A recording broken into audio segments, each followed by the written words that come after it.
Hey everybody, welcome to the Matt Report. As always, your host Matt, and today we're joined by Troy Dean. Troy Dean of WP Elevation, video user manuals, all this fun stuff that we're going to get into. But before we do, how do you join the Matt Report email list? Very easily, just mattreport.com/subscribe. Join the mailing list, and we'll let you know when all this fun stuff comes out. If you stick around to the end of the show, leave a comment in the blog post, and Troy is going to give away his car, his house, and buy a plane ticket for you to fly all the way out to Australia to win a 3-month consulting session living in his house, actually. Everything's paid for. He's going to give you food and everything. Troy, welcome to the program. Thank you, Matt. Thanks for having me. I'm glad you got the memo, man. If anybody doesn't know and doesn't listen to the WP Elevation, Troy gives away a little something with each episode. We won't do that in this episode, but you can always come back, leave a comment on the blog post, and let us know how much you love this interview. That's hilarious. Troy, for those that are listening that don't know you, who are you and what do you do? Who am I? What day of the week is it? It is Tuesday where I live at the moment, I think. I've just come back from Chicago, so I was over there for WordCamp, so I'm kind of a little bit freaked out about which country I'm in and who I am and what I'm supposed to be doing. But anyway, for those that don't know, my name is Troy Dean. I'm from Melbourne, Australia, and I'm a WordPress consultant. I used to be a developer until I had to get stronger contact lenses because I was losing my vision because I was staring at curly braces and semicolons too long, and then I decided that code wasn't my thing. So I then started building WordPress products, most notably video user manuals, the video tutorial plugin that helps you teach your clients how to use WordPress. And interestingly enough, today I'm actually wearing a WP 101 t-shirt to work, which is, that's the other version of the plugin that does what we do. I haven't got a Matt Report hoodie, otherwise I'd be wearing that. And WP Elevation, of course, is the Business Accelerator program for WordPress consultants, where I basically teach how to grow up from freelancer to agency as a WordPress consultant. Awesome. Very good, very good. For those of you wondering, there are no Matt Report hoodies yet, but maybe someday. Maybe we'll get them out there. So Troy, you said you were a coder, you said you were a developer, you have a plugin business, you have a podcast, you have a membership site. Why so much? How did you get into it? Let's start with going from a coder to operating a plugin. Why did you make that transition? So that was literally to scratch my own itch. So what happened was, I started getting I was building websites, for fun, really, for mates who were in the music industry and the film industry. And I had a buddy of mine say to me once, I'll pay you to build me a proper website.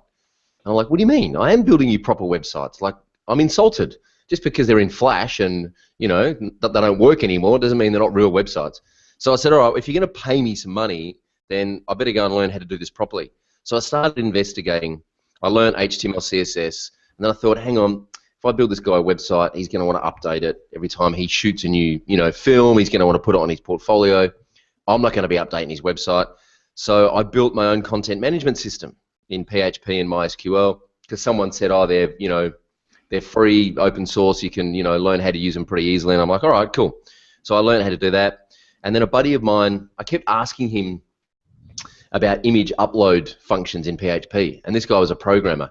And he's like, oh, I don't know, man, I just use WordPress. I'm like, what do you mean? Like, you're supposed to know this stuff. Like, I want to write my own image uploader. And he said, why? Just use WordPress. Anyway, after about 6 months, I downloaded WordPress and realized that I could do in half an hour what just took me 6 weeks. So then I realized very quickly, okay, I'm building websites on WordPress, but now I have to teach my clients how to use WordPress. Even though it's a content management system, if you've never seen it before, back at 2008, it was a very different beast, and I thought there's still an onboarding process that you need to go through here to learn how to manage content. So I locked myself in my room for a couple of weeks, and I wrote a Word document and took all these screenshots of WordPress, and I sent it to my buddy and said, hey, as a PDF, and I said, hey, give this to your clients. It'll teach them how to use WordPress, and it'll stop them calling you up with all those annoying questions. And he rang me back and said, this is awesome. We've got to turn this into a plugin and make video screencasts, and then we can sell it to other WordPress consultants. I'm like, well, I don't know how to make a plugin. Do you know how to make a plugin? And he said, yeah, I'll figure it out. I'll learn how to make a plugin. You go and make the videos. and I had a bit of voiceover background, a bit of performance background, so I made the videos. He worked out how to make a plugin, and I can't remember the first sale we made. Brian remembers the first sale we made, but I can't remember. And we were testing pricing, so I think we were selling it from anywhere from $9 to $49 a month for this video plugin, and then that just kind of took off. It just kept, people kept buying, and yeah, it was a pretty exciting time. And that was when I first saw the possibility and the idea of leverage, that you could make something once and sell it over and over and over and over and over again. And that was when, things started to change in terms of the way I approached business. What do you think the biggest difference is from the freelance market of today, being 2014, versus back when you were just starting out in the freelance market, 2008? Pick one. Like, maybe it's what's the biggest difference you see? Is it the knowledge of freelancers today, like much more equipped, or maybe not, or are the customers drastically different, requesting stuff today that could never have been imagined 5 years ago? What do you think the biggest difference is from today versus yesterday? Yeah, it's a good question. I think the biggest difference is the knowledge that our customers have. So our customers know that stuff is possible. It's funny, even though they know more, they're actually more ignorant than they were back then. Because back in 2007, it didn't take much to be way ahead of your customers, because our customers weren't. I heard this statistic the other day that something like we've published more information on the internet in the last 2 years than we have in the history of the world. So there's been more information published in the last 2 years than there has in the history of the world. That's remarkable. It's staggering. Yeah, it's staggering. And that J curve, that hockey stick J curve is not going to change anytime soon. It's that exponential curve is just going further. So there's more information available, which means customers now are wanting more complex solutions, and they're wanting to do more, but they're actually more ignorant because they don't understand what's involved. So what they do is they see something and they put this idea together in their head and they say, this is what I want, but they have no idea the amount of work that's involved in pulling that off successfully. So I think the demands are higher, and I think the expectations are much greater, and I think it's more challenging as a freelancer now to manage clients' expectations right from the get-go. Do you think it's us freelancers, or even the smaller agencies? Are we to blame for this over the last 5 years, not really elevating the game, our own games, or raising prices correctly, or just simply not informing folks enough to say that, look, we're worth more than $500. We're worth more than this Facebook for $500. Is it us? Is it a WordPress issue? What do you think it is? Or is it just that there's too much information out there that anybody can just search something and think it's so easy? I think it's a combination of things. I think the fact that it's funny, I was just thinking about this before. People who use WordPress become fanatical about WordPress. Like, I've spent some time in the professional services scene, speaking at CPA conferences. CPA is a large organisation of accountants, right? So I spent some time speaking in front of 200 accountants. I'm telling you now, not one of those accountants feels any kind of love for QuickBooks or MYOB or Xero or whatever software they're using in their business, right? In fact, there's usually a healthy kind of disdain for the software that they use and the tools that they use. No accountant walks around with QuickBooks t-shirts on, right? So it's kind of weird in the WordPress space. People who use WordPress become fanatical about it, and what happened is we've been blogging about it over the last sort of 5 years and telling everyone what's possible with WordPress as a way of giving back to the community and teaching other people. And a lot of people have built successful businesses about blogging about WordPress and what's possible with the plugin architecture and blah blah blah blah blah. And these amazing theme frameworks have come along, like Genesis or Bootstrap or Bones or whatever it is. So people now, when they do a little bit of research, they find all this information that's available. The other thing that's happened is there's been an explosion of these kind of microservice websites, like freelancer.com, Odesk, Elance, but then even more so things like Tweaky, which is now I think called Alto, and the studio.envato.com, where where they're kind of curated marketplaces. So you're not only just putting a job up and accepting bids, but they're actually going and finding the right person for that job. And because a lot of the technicians that are providing those services live in emerging economies, or even places where, like Poland, where the cost of living is so much cheaper, or the Ukraine, where the cost of living is so much cheaper than, say, Australia or the States or Canada or New Zealand or the UK, that the expectation now is when customers are kind of researching and saying, well, I know that I can get, you know, a website designed and developed on WordPress for, you know, $299 at Envato by some guy who lives in Poland or the Ukraine, and you've just given me a quote for $3,500 to build a website, you know, this doesn't make sense. So I think the freelancer, I think our role has changed, that we've had to actually grow up from being a freelancer to actually now being a business consultant.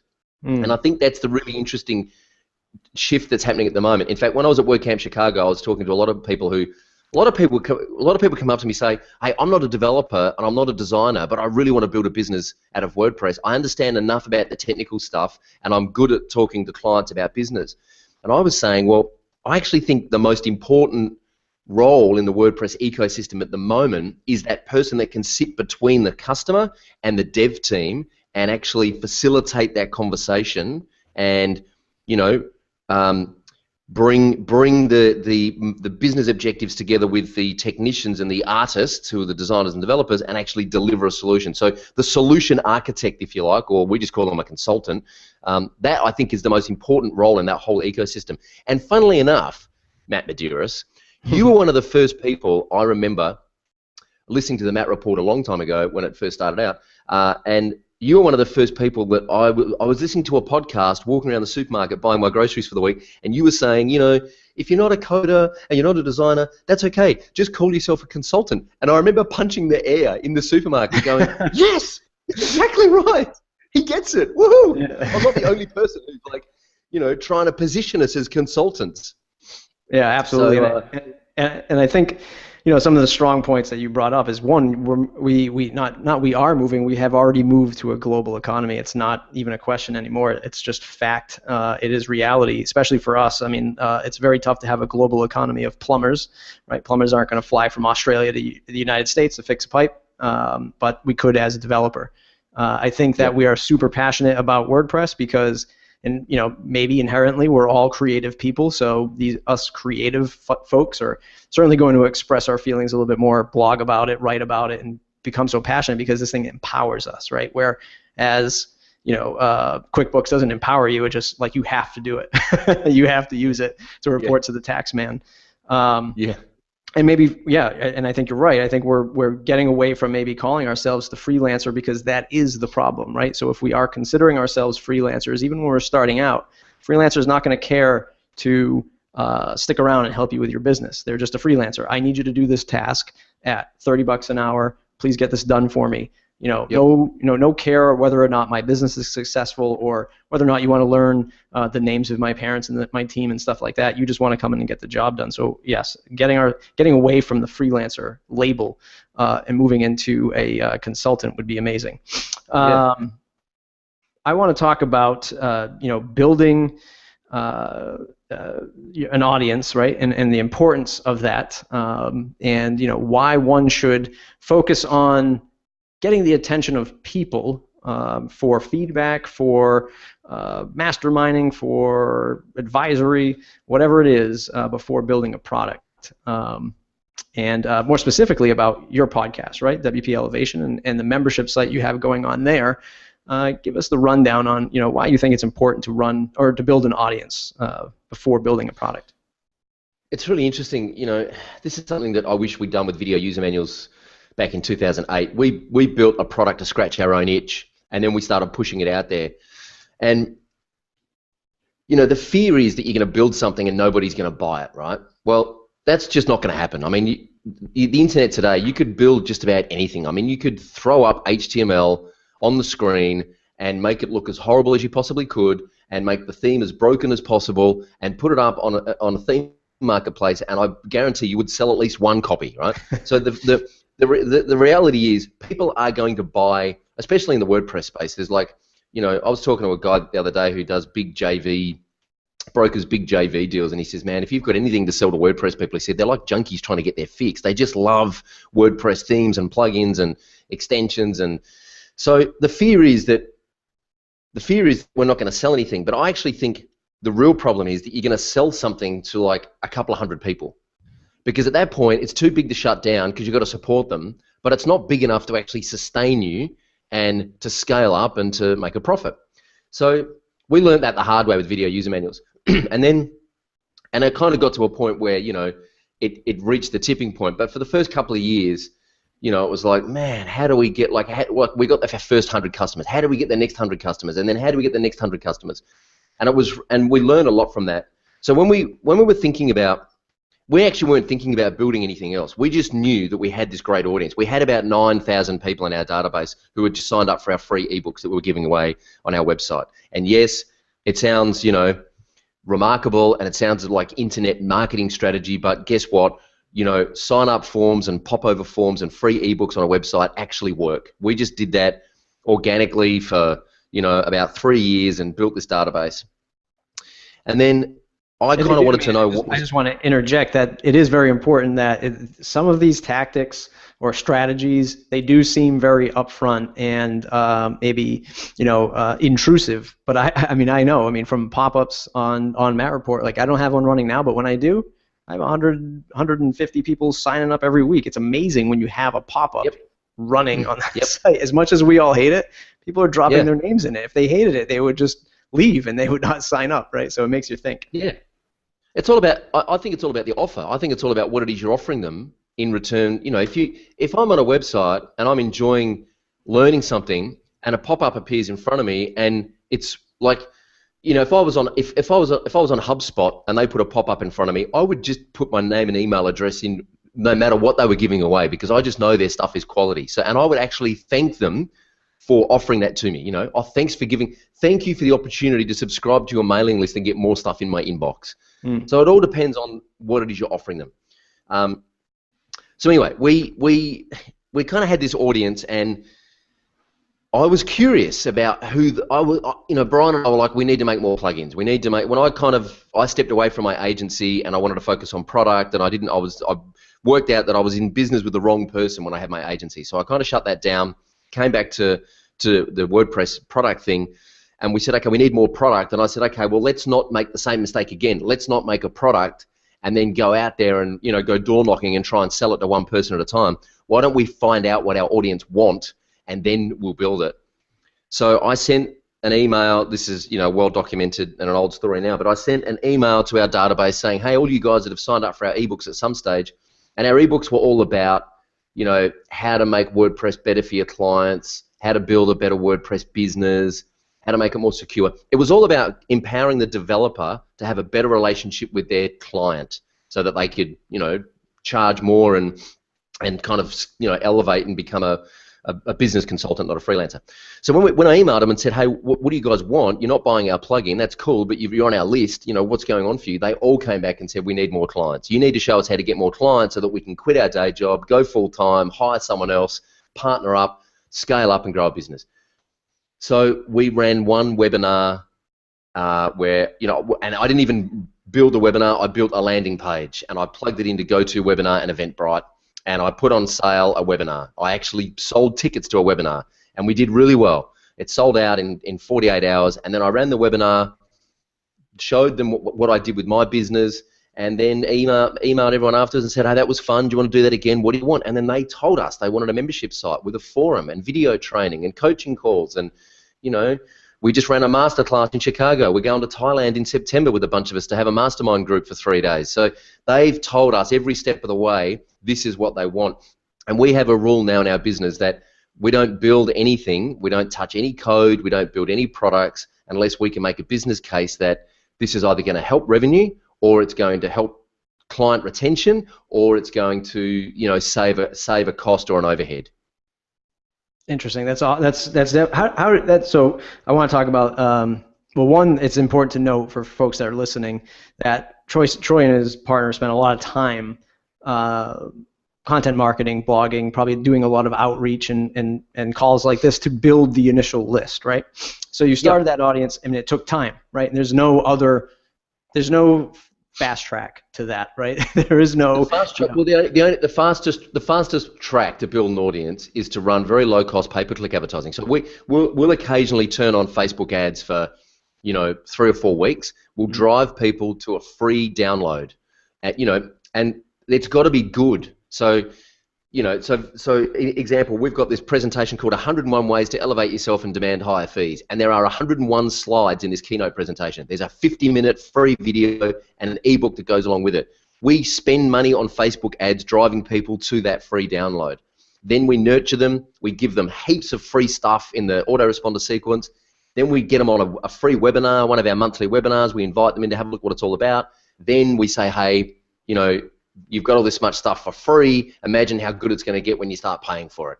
So yes, you have to build an audience, and it does take time. But if you want to fast track it, then you can buy traffic. And for us, Facebook advertising works really well. Mm-hmm. All right, so that's interesting to note as well. There are folks in the audience that could also pay for do some paid advertising. I think most folks might be, especially if they're getting new into this, right? If they're a plugin developer that's out there and they're sort of fresh on the scene, maybe a year or two, they might be a little too afraid to do the Facebook ads or the Google ads just because they don't know where that money's going to go, how to manage it. They might be afraid to make that leap. But they hear about content marketing and blogging and building that audience. What's one organic way, and I think you mentioned a few, but if they're a developer out there wanting to launch a plugin or a theme, what's one organic way for them to build an audience in today's busy world? This has got nothing to do with the internet or computers, but you have to get out of the building, right? And it's really easy, and I suffered this for when I first started out, I reckon I spent the first 2 years behind my computer. I never got out of the building. And at some point, because I was scared, I was nervous. I didn't know how I fit into this WordPress community. I wasn't a hardcore developer, I didn't really know PHP that well. I was a bit of a hack, and I didn't want to go to meetups and expose myself and have people laugh at me. So I didn't go until eventually I worked out, I started going, and I realized that they could teach me a lot about development, and I could teach them a lot about sales and about customer relationships and about project management and about pricing. And so then I felt like I was adding some value, so then I was more comfortable going. So I think the quickest way to start building an audience is to go to, especially in the WordPress space, is to go to your local WordPress meetup and do a presentation. First of all, this is the strategy, and this works for any niche. It doesn't matter whether you're selling websites to accountants or if you're trying to sell plugins to WordPress developers. Go to meetup.com and find the nearest meetup for your particular niche. Join that meetup group online, and then just look through all the comments and all the conversations and all the profiles of the people in there. Then go along to the next meetup, introduce yourself to some people, then introduce yourself to the organizer. Then after that meetup, follow up with the organizer, pitch them an idea that you want to come along and present at the next one, and then go along to the next one and present your idea and say, hey, here's the problem I think that exists, here's a little solution that I've come up with. Just show them some screenshots or some mock-ups or some wireframes. Is this an idea worth pursuing? If so, I'd love your feedback. Build an audience in real life, and then use that feedback to kind of start iterating on your idea before you touch any code. Yeah, absolutely. It's been a while since I've actually talked about that, but it's something that I used to bring up in earlier episodes that I would repeat all the time, that the number one thing is to get out from behind this and get out into the real world and meet people, because, that still is the number one way for me to build up my network of other consultants that we do business with, find real live clients, getting out from behind the desk and going to these meetups, or even, sometimes I hate to say it, but I guess it depends on your local market. Find something good from a good event from your local chamber, right? Like we have here in the States. Find something from your local chamber and do that there. Although, side note, I was just reviewing a WordPress seminar that somebody's doing at our local chamber. She says that she's a WordPress consultant, and I checked her website, and she's loading a 2 megabyte 4,000 pixel photo in her first parallax region, and there are words that say WordPress done the right way throughout her website. So I'm a little afraid to see what those people are going to learn when she's teaching the course. Step up your game, people. Do it a little bit better. Yeah. So you know some, so now you know something a little bit more than most folks about building an audience because you've been running a podcast. Of course, you heard mine. You're like, damn, I'm going to do the same thing and knock it out of the ballpark better than Matt Report does. What's it like day in and day out, or week in, week out? Give us the insight from behind the scenes of being a podcaster, especially in the WordPress space. We get a lot more of them coming out now. Do you think some of them are going to start to fizzle out, or do you think we really need this demand? And what's the workload like for you? Well, man. Where do I start? It's hard work. It is. There's a lot of work in putting together a good podcast, and I think we're still developing what we're doing at WP Elevation. We've changed formats once since we started. I'm pretty happy with the format at the moment, but there's a lot of work involved. So I actually blogged about this and made a video walkthrough on our website about how we produce an episode of the podcast. But essentially what happens is we've got a Trello board with 5 different boards, and board number 1 is just everyone that I want to get on the podcast. So I'll just, whenever I think of someone, I'll just dump them into that Trello board. And then my assistant, Jin, who we've just brought on the last few weeks, she will go through and make contact with everyone, and she'll organise the time zones. And once someone agrees to be on the podcast, she'll organise the time zones and book the appointment. Excuse me. And then she'll email them in advance a PDF which basically outlines the episode and what to expect, the kinds of questions I'm going to ask. We use scheduleonce.com to schedule all of the appointments between myself and the interviewee. Then at the time of the interview, I just turn up on Skype. We use Skype and call recorder to record the conversations. They then go into a Dropbox folder. They then go off to Chris, our post-production editor in the States, who edits the videos, and he then uploads the videos to Vimeo Pro, and he'll upload the audio to Amazon S3, and he'll also upload the audio to Dropbox. We then use Zapier to automate the transcription of the podcast through, as soon as you drop a file into Dropbox, it automatically places an order with rev.com. They transcribe it, they stick the transcription back in a Dropbox folder, which is automated through Zapier. We get an email saying, hey, your transcription's ready. We then go and post that up on the blog with the show notes and the highlights and any links. We have a prize every week. We give away a prize every week. It's usually, it's usually less than $100, although I did give away a Mixergy Premium recently, which was a couple $100. And we do that to encourage engagement. It's hard work getting people to comment on your blog when you're starting out. So it's not rocket science. We use that we dangle that as a carrot and say, hey, if you leave a comment under the video, there's a chance you will win some free stuff. Right. And that's what we're doing to build that engagement. And then we publish it, and then we tweet about it, and then we coordinate with the guest to come by and moderate the comments and award a prize, and then we coordinate the prize that goes out. And this happens every week, and it's hard work. It is. When you set out, and I think I was at maybe your first guest on the show, or second? I think you were our second. I think Brennan Dunn was first. Oh, yep. And I think you were our second. Yeah. Did you? What was like the biggest lesson that you learned from that point compared to today? Is it just a boatload of work that you didn't realize was coming, or or was it something else that you've learned? Well, you can do it. You can do it easier. Like, you don't have to have a prize. You don't have to transcribe the podcast. Right. There's a whole bunch of stuff you can do easier. You don't have to edit the top and the tail. You don't have to have a fancy introduction with some music and a voiceover. You don't have to do any of that stuff.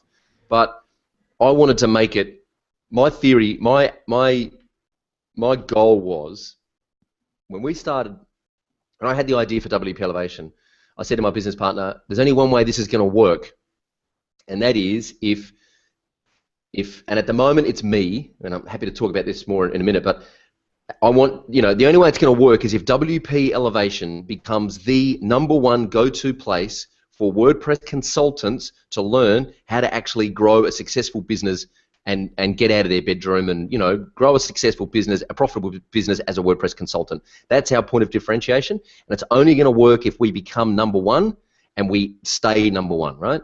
Otherwise, There's no point being number two. So that was and at the moment it's me. I'm the voice in the face of WP Elevation. So I said to my business partner, if you're okay with this, man, the only way this is going to work is if I have to become everywhere on the internet. Like anyone in the WordPress space has to, every time they turn on their computer, I have to be popping up on their screen, right, saying the same thing over and over again. So saying that to me on this podcast, was it a little weird for you to say that? I'm just getting my Andrew Warner on right now. Do you feel a little weird admitting that? No, it wasn't, because you know, and we've spoken about this. I think the difference is that, you know, and I've actually had people, like,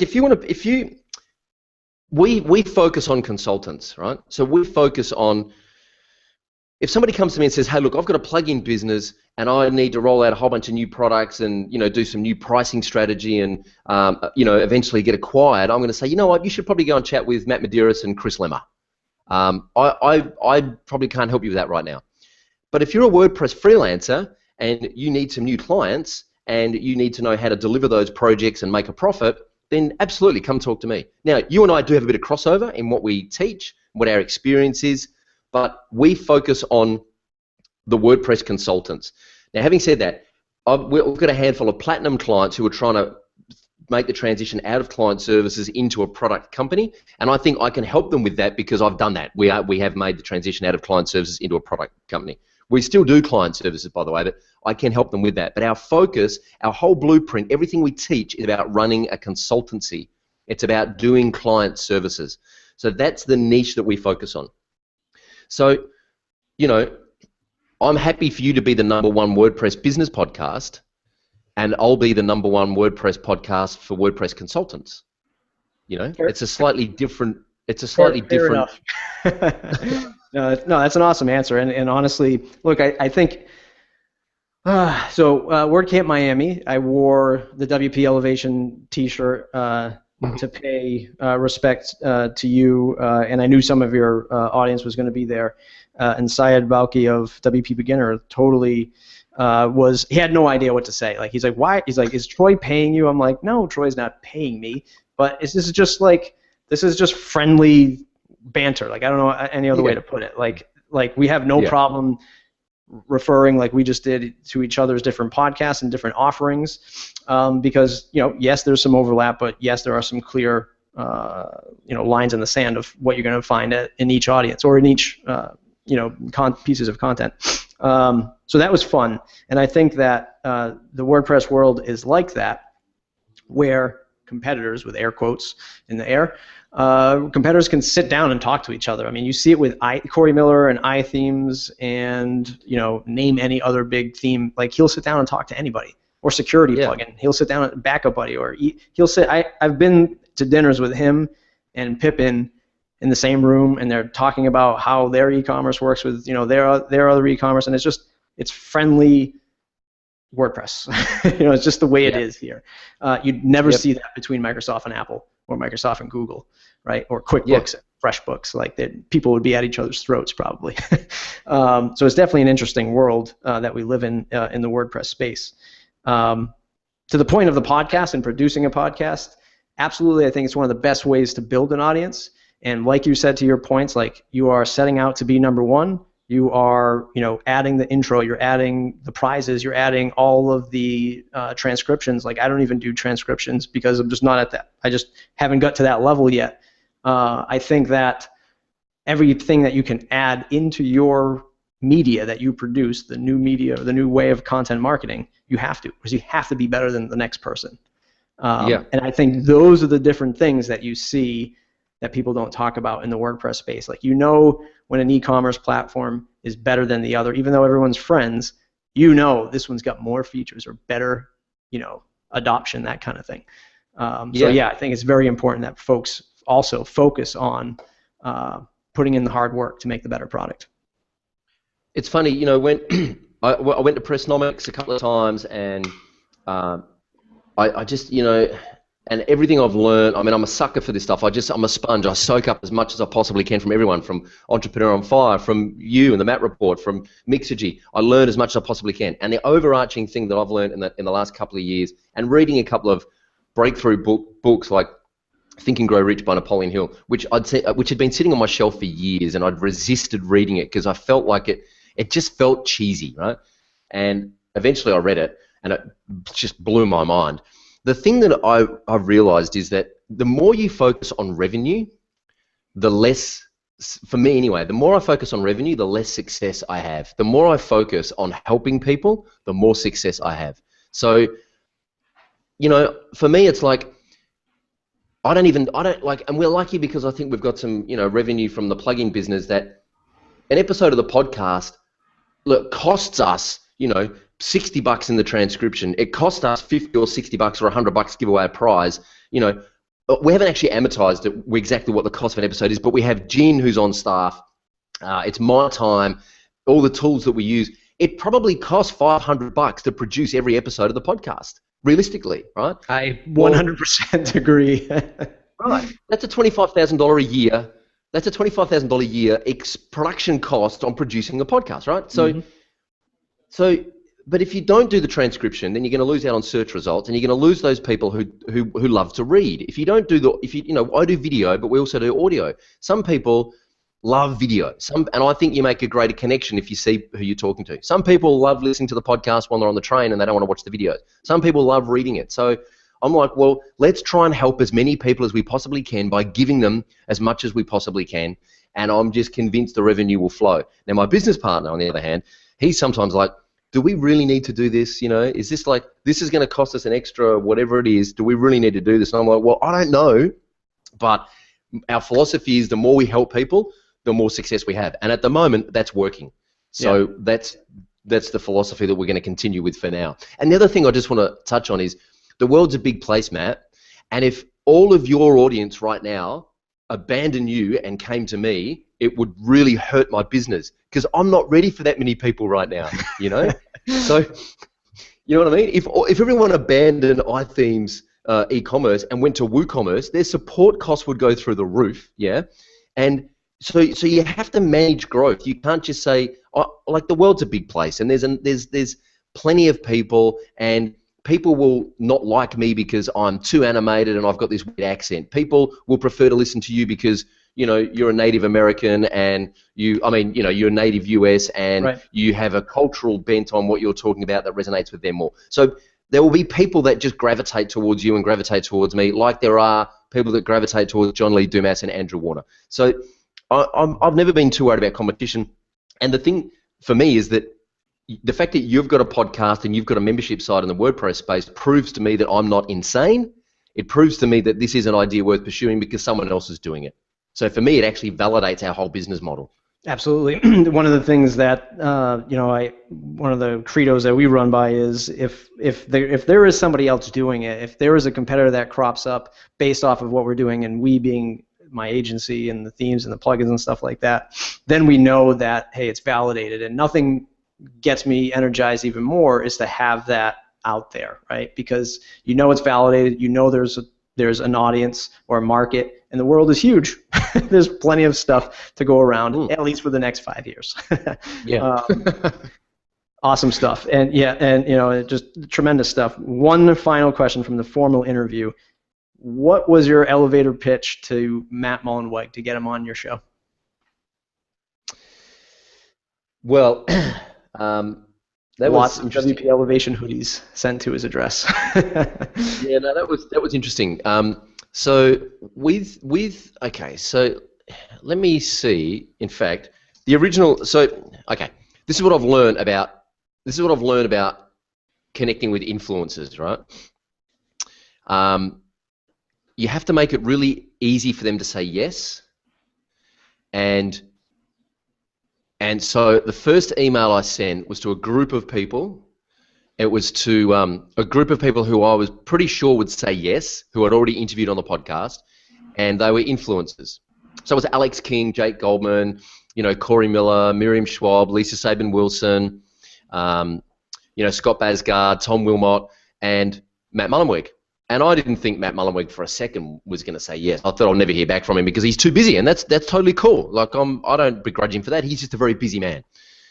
But what happened is one by one, all these people started responding to the email and saying yes, that they'd love to be on it, and everyone was copied in on that thread.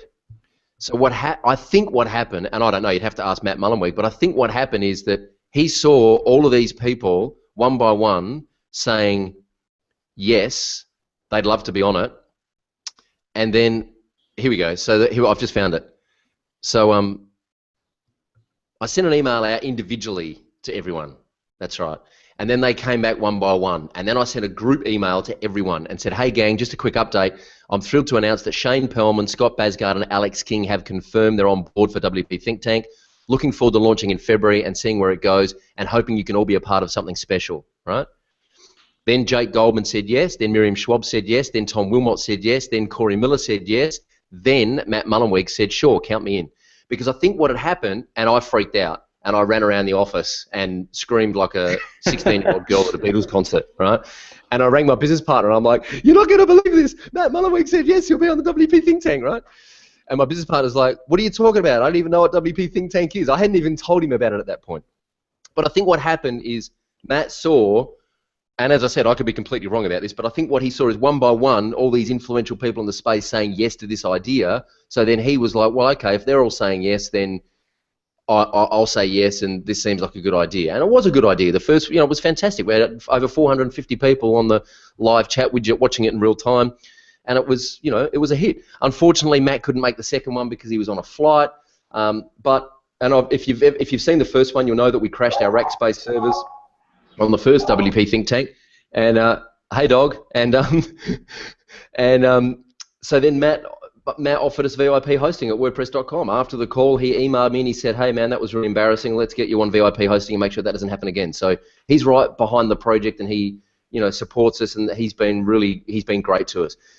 To answer your question, if you want influential people, if you want to get the attention of influential people and you want them to say yes to what it is you're proposing, you've got to make it all about them. You've got to show them the benefits of them being involved, and you have to make it really easy for them to say yes. Don't write them a 3-page email. I was just going to say that. Yeah, keep it really short, really light touch. Do all the work for them and just make it really easy for them to say yes and turn up.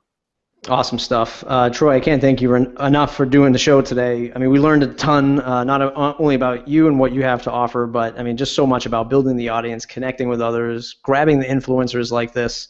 And for those folks who are still listening, one of the things that, Troy and I, we have a really good connection, right? When we first met each other face-to-face at Pressnomics, it was nothing but love at first sight. No, it was just handshakes, and we were like, look, we got to do some awesome things together. So I've been on the Think Tank, I've been on his podcast, he's finally on this podcast, and we have some other cool podcasty things that are planned for the future, one of them being a unique little host swap.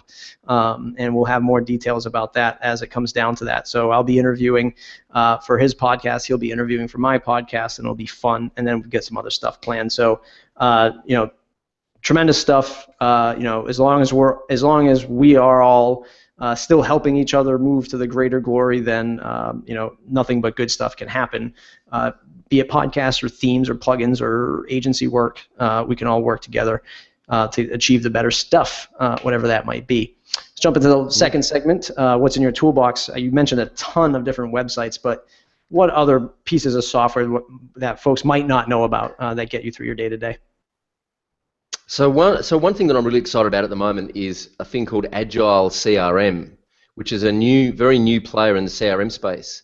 But what I really like, we've been toying around with Infusionsoft for a long time, and it's a big commitment. It's like $2,000 up front, and then $300 a month, and we've got a big list, so we end up paying more for emails and stuff. Anyway, Agile CRM. The thing about Infusionsoft is they have this beautiful drag and drop campaign builder where you can drag stuff onto the screen, and you can say, if someone opens this email and clicks on this link, then send them this email. If they don't, then send them a reminder in 3 days to open the email and click on the link.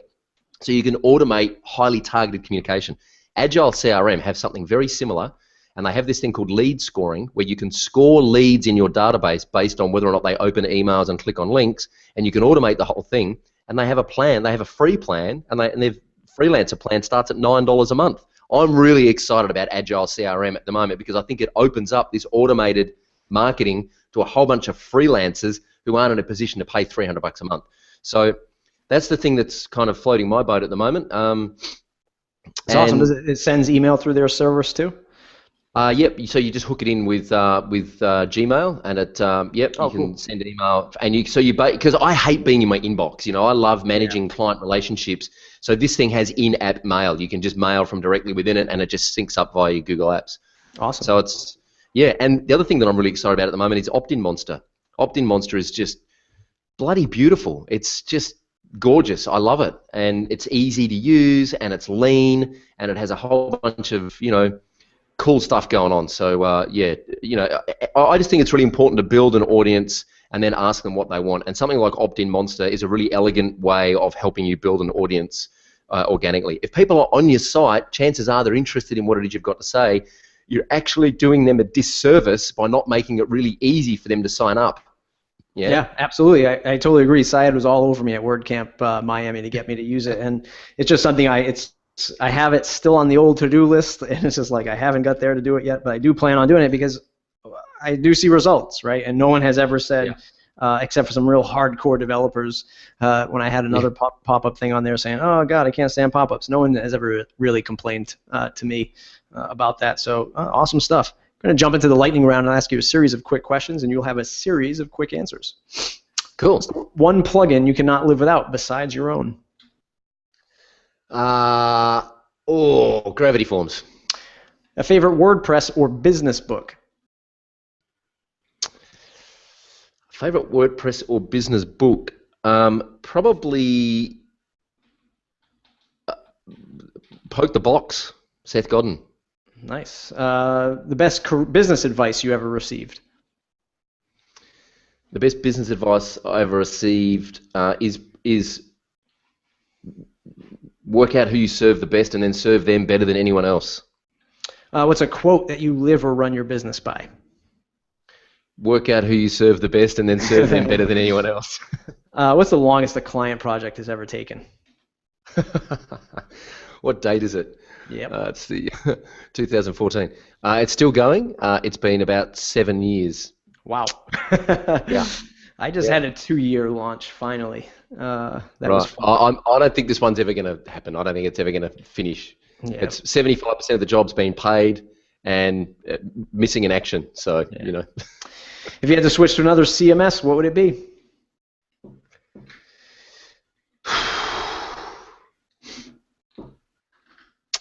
I don't know. I just wouldn't. I wouldn't altogether. Yeah, I just wouldn't. I'd probably build my own. I think I'd have one built. Yeah. Who should I interview next? Who should you interview next? Well, somebody interesting that you've interviewed that I haven't. You should. You know who you should interview? Have you interviewed Bill Ballou? Oh, the Publish It guy.